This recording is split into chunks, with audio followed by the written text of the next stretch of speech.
Tout le monde est là, ouais.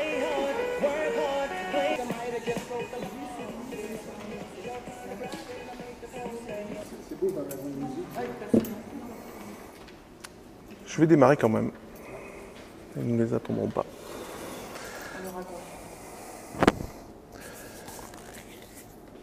Bienvenue à Torre Mirona.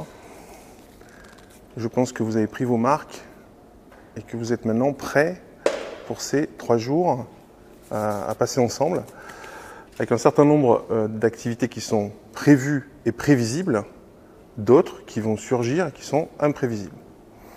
Donc l'idée de cette session de formation intensive, c'est de considérer qu'à partir de maintenant et jusqu'à votre départ, tout est possible, tout peut arriver, de jour comme de nuit. Pour ceux qui me connaissent, j'ai l'habitude de dire qu'une semaine, et personne ne me contredira mathématiquement, une semaine c'est 168 heures. 24 x 7. Donc quand on arrive sur des activités qui se veulent fiables, quand on travaille dans des domaines, des organisations fiables, on sait qu'une semaine c'est 168 heures. Donc la question c'est comment on gère des semaines de 168 heures. Est-ce que ce sont des semaines de travail ou pas? Ou est-ce que ce sont des activités qui peuvent se dérouler, je dirais, en fond d'écran? Donc le bootcamp, il est là pour nous faire comprendre que il y a des choses qui sont prévisibles et qu'on peut programmer, et qu'on doit programmer, d'autres qui ne le sont pas et qu'on doit pourtant, dans lesquelles on doit pourtant être efficient. Donc on est hors cadre habituel de ce que vous vivez dans vos organisations, que ce soit dans le privé, dans le public, dans des entreprises.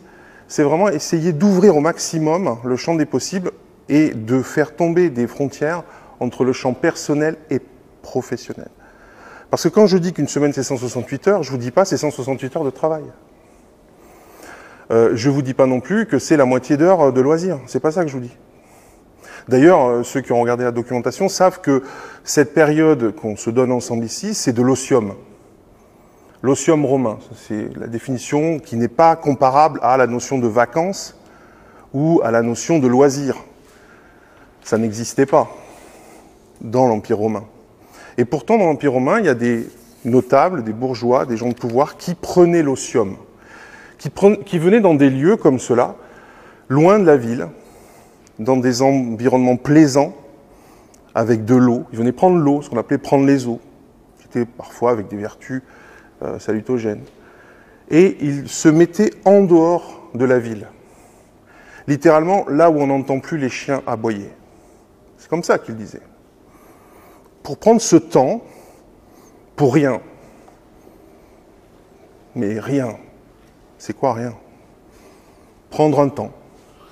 Un temps pendant lequel, effectivement, se nouaient des relations nouvelles, des activités nouvelles, de la lecture, de la poésie, du théâtre, de la musique, des réflexions communes. Donc, quand on venait, on savait à quoi on pouvait s'attendre dans une certaine mesure, mais ce qu'on venait créer n'était pas prévisible. Je reviendrai sur ces dimensions créatives et qui feraient l'objet éventuellement d'une autre démarche plus tard. Donc voilà, on est là sur ce moment-là. Vous avez reçu de la documentation avant, vous allez en recevoir pendant. Donc au fur et à mesure du temps que je vais égrener mes présentations, vous allez recevoir les fascicules au fur et à mesure. Vous avez trouvé un formulaire de droit à l'image parce que notre vidéaste va capturer l'ensemble de la conférence et de nos activités. Donc s'il n'y a pas d'opposition, on pourra utiliser ces vidéos pour faire de la promotion et aussi pour capturer l'événement et en faire des contenus diffusables sur les réseaux.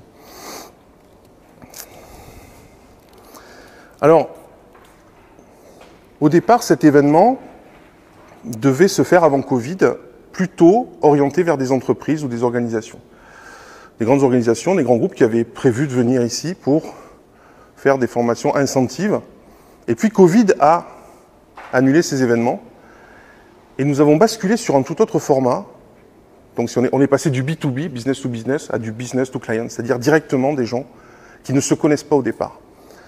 Et moi, je trouve que c'est beaucoup plus intéressant. Parce que nous sommes tous différents ici, que ce soit en âge, en origine, en formation, en métier, nous sommes tous différents. L'âge va de, je pense, va de plus de 50 ans à une vingtaine d'années pour Louis, qui doit nous rejoindre. Je ne sais pas si nos amis vont nous rejoindre. Louis, Elodie, ils ont été. Okay. Donc, des gens jeunes, des gens plus âgés, des gens qui ont de l'expérience, des gens qui en ont moins, des personnes qui ont fait des formations scientifiques, d'autres qui sont plutôt dans des activités commerciales, d'autres qui sont plutôt dans des activités artisanales. Donc, tous différents, et un point commun, le bootcamp, vous êtes là. On va essayer de comprendre pourquoi vous êtes là. Pourquoi, à un moment donné, on se retrouve ici, tous ensemble. Qu'est-ce qui nous rapproche? Qu'est-ce qui fait le point commun? J'ai quelques idées, mais pas toutes. Il y a un certain nombre de points communs, de relations qu'il va falloir développer pour comprendre ce qui se passe avec ça et qu'est-ce qu'on vient chercher ici. Alors, première idée, le point commun, c'est le reboot. Le reboot, après et pendant une période de Covid qui balaye complètement la société, qui met à plat un certain nombre d'activités économiques, qui paralyse une planète, qui modifie les activités professionnelles, qui va les modifier durablement, qui probablement va modifier aussi les structures institutionnelles, on pourra en reparler. Bienvenue.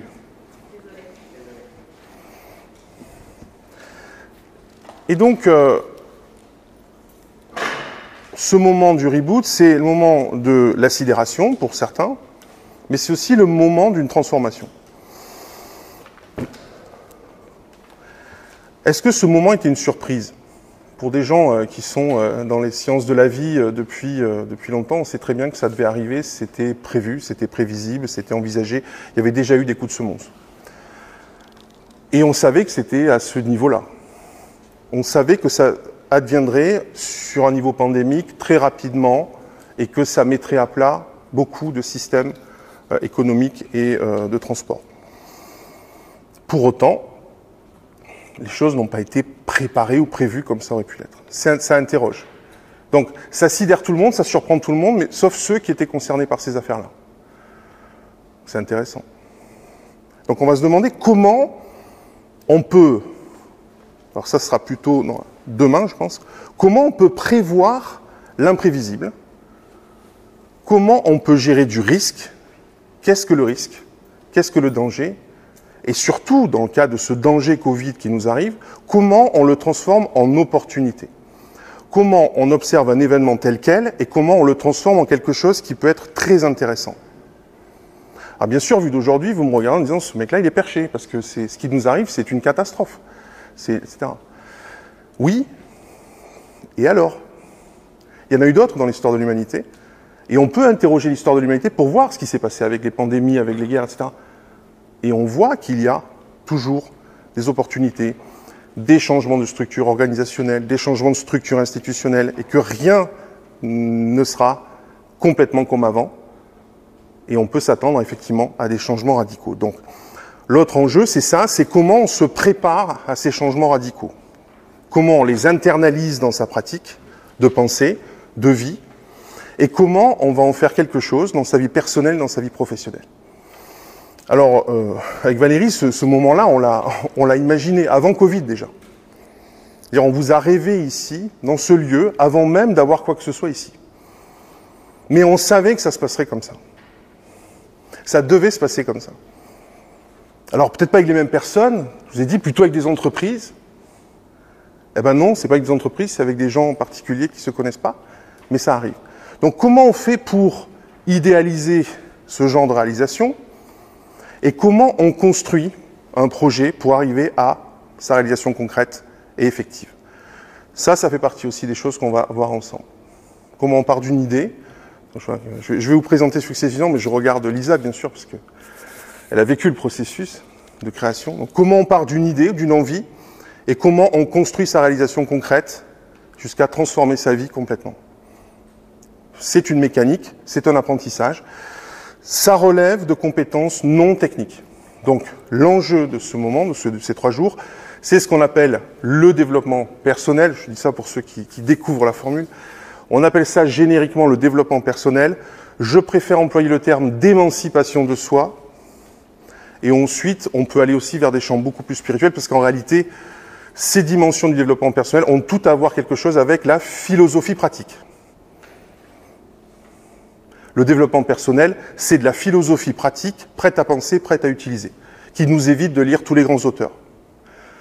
Donc il y a des gens qui se paluchent tous les grands auteurs et qui le rendent digeste en développement. C'est pas mon cas, hein, je dis pas que j'ai lu tout. Mais le développement personnel, c'est de la philosophie mise en pratique et accessible assez rapidement.